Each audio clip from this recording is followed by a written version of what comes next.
ver así, luego así. La inmigración es la entrada a un país o región de personas que nacieron o proceden de otro lugar.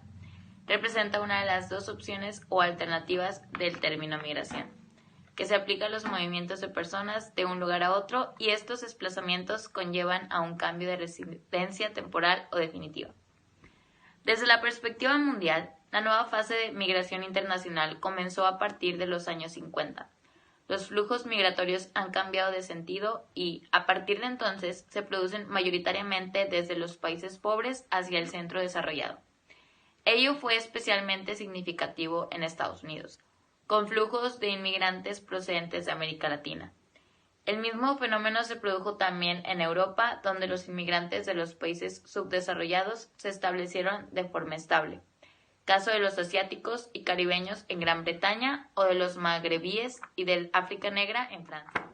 No existe una teoría general sobre las causas de las migraciones económicas, y esta carencia no es porque no se hayan hecho estudios o así, sino porque están sujetas a situaciones históricas cambiantes. Por lo que hablar de las causas de los fenómenos migratorios es hablar de las causas en un contexto histórico determinado. Las causas de las migraciones se han venido tratando desde que en el siglo XIX se comenzaran a realizar estudios sobre las mismas. Según la doctrina económica neoclásica, la migración es una consecuencia de las diferencias de renta per cápita entre los distintos países. Pero estas diferencias han existido entre países ricos y pobres desde la época colonial y, sin embargo, no hasta finales del siglo XX, cuando cobran importancia las migraciones desde los países pobres al centro subdesarrollado. En los países desarrollados existen ventajas que constituyen factores de atracción, pero también carencias que actúan igualmente como factores de atracción. Por el contrario, en los países pobres existen carencias que actúan como causas de expulsión y supuestas ventajas en la estructura demográfica que también constituyen factores de expulsión. Los desequilibrios regionales a escala mundial están entrecruzados, y ello, sin duda, favorecen las migraciones entre países en una sola dirección, de los menos desarrollados a los más desarrollados. En el presente estudio, la teoría de las causas de las migraciones internacionales de finales del siglo XX y principios del siglo XXI se basa en los siguientes criterios. Primero, la migración internacional es un fenómeno que obedece a la interacción de causas objetivas y subjetivas. Las causas objetivas de las migraciones mundiales se basan en los desequilibrios regionales a escala mundial. Las causas subjetivas se basan en la evolución social de la percepción. Cuando se habla de causas objetivas, se corre el riesgo de caer en la definición de las mismas, como si se tratara de una ciencia física exacta, con una ley de causa-efecto. Y esto no es así. Las causas objetivas deben entenderse como condicionantes que en mayor o menor medida empujan a las personas a emigrar.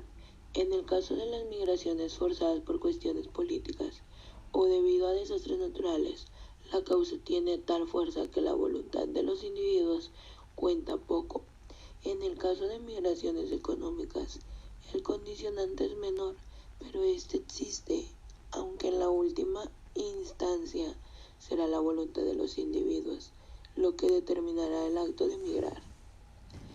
Así pues, cuando se habla de causas objetivas, nos estamos refiriendo a condicionantes que no constituyen causas forzosas. Teóricamente, el desequilibrio se establece entre dos espacios con condiciones de vida diferentes, entre el ámbito que tienen las condiciones óptimas y el que carece de ellas. En el caso de las migraciones internacionales de finales del siglo XX, el factor económico es el principal desequilibrio que impulsa la migración de los países pobres a los ricos.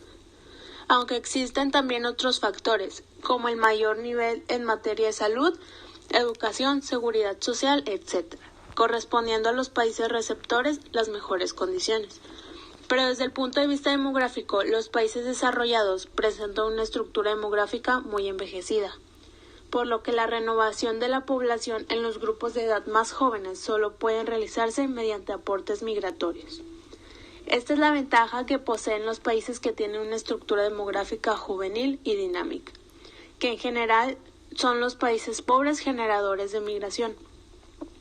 Lo que ocurre es que esta ventaja de los países pobres no constituye un factor de atracción, sino de expulsión, al existir un gran número de personas en edad de trabajar, pero sin perspectivas de conseguir empleo.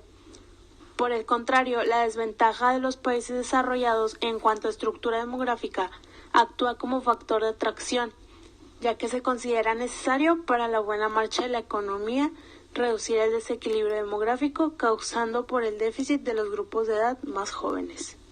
Hasta ahora hemos dado por supuesto que los desequilibrios entre países y regiones se producen porque estos no pueden resolver internamente sus propios desequilibrios. Evidentemente, los países desarrollados necesitarían un cambio de modelo demográfico si quisieran resolver el envejecimiento de su población, pero no existe en la actualidad ningún indicio de que esto suceda. De manera muy diferente se plantea el problema en los países pobres. El concepto de países en vías de desarrollo, planteado internacionalmente después de la Segunda Guerra Mundial, no precisa en cuánto tiempo los países pobres deberían culminar el proceso de desarrollo. Sin embargo, las altas tasas de crecimiento vegetativo y de población urbana sí continúan siendo constante. El desugesto entre crecimiento económico y crecimiento demográfico, entre crecimiento económico y de reparto de riqueza, y entre el fuerte crecimiento de los asentamientos urbanos y la carencia de infraestructuras genera objetivamente desequilibrios internos de difícil solución. Con el paso del tiempo, estos desequilibrios no mejoran, subjetivamente surgen entre la población incertidumbre sobre las posibles soluciones, llegando a producirse frustración y desesperación. Esta es la cuestión fundamental. La percepción de la diferencia entre países pobres y ricos se acrecienta no solamente por el hecho diferencial de las condiciones objetivas entre naciones o regiones del mundo, sino también y sobre todo por la percepción de la imposibilidad de mejorar las expectativas de vida en un plazo razonable en el país de nacimiento.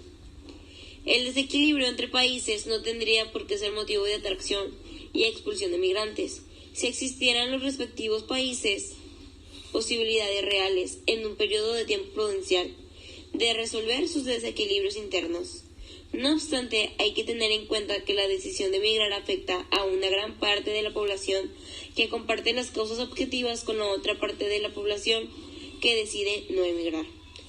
Este aspecto es más difícil, cuando no imposible, de cuantificar. Es evidente que la migración internacional desde los países pobres hacia las regiones desarrolladas se está convirtiendo en un factor importante de cambio socioeconómico en el mundo.